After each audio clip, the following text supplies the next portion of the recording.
of today's Daily Telegraph. Look at that, just below the masthead there. Stubble trouble.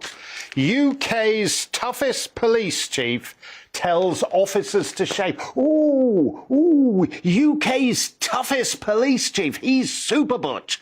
That would be Stephen Watson of Greater Manchester. Oh, he's so tough. He's so tough. What does he do apart from crack down on the designer stubble of his constabulary? Does he solve crimes? Does he arrest ne'er-do-wells? Well, the Chief Constable of Greater Manchester Police arrests people who go to council meetings and are impertinent enough to complain about all the little girls being gang raped in Oldham.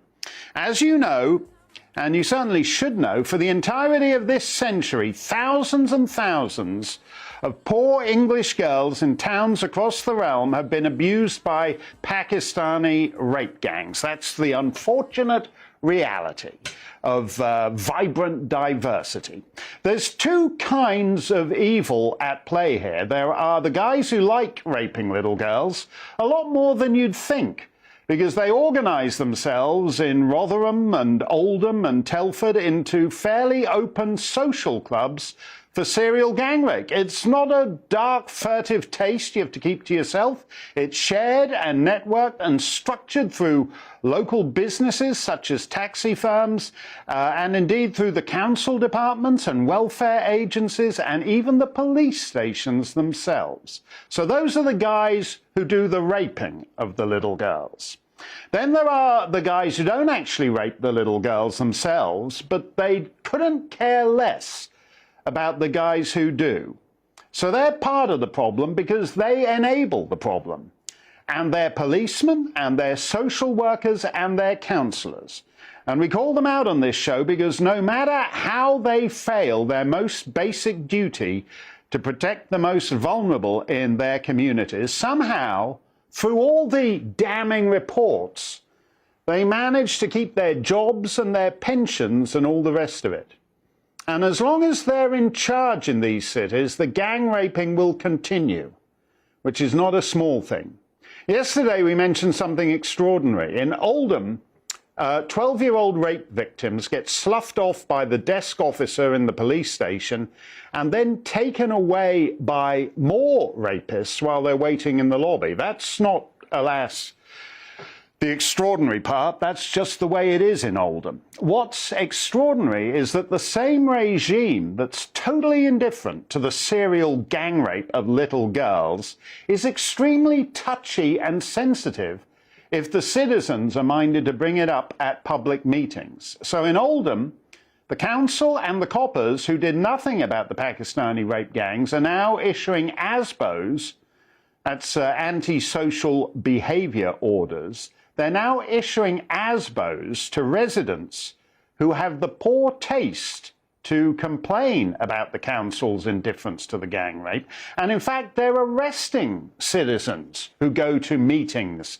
and complain about the indifference to all the gang rape. We mentioned that yesterday, and we read out the frankly absurd and unconvincing response to our queries from both the council and Greater Manchester Police. What I didn't realise yesterday is that at least one victim of these rape gangs was present at that council meeting. She is doubly victimised, both by her rapists and by Oldham Council, because it's alleged that members of the council steered the so-called independent review into Oldham gang rape away from this poor girl by falsely claiming that she didn't want to be interviewed and in fact was near suicidal. Here is Councillor Brian Hobin demanding answers on her behalf. Who was responsible for telling the review team not to interview Sam? It's a very important question. We need to identify them individuals and find out what's happening to them. So who were the people responsible for trying to stop Sam being interviewed by this review team? Take both of those with Gerard. Go on, we'll take both of them. Gerard. Nobody attempted to avoid Samantha being interviewed. That's not true. But, excuse me. Sorry, Councillor Hobin. I'm going to come back on that, Gerard. Gerard, we have the victim in this room tonight, so be careful what you say.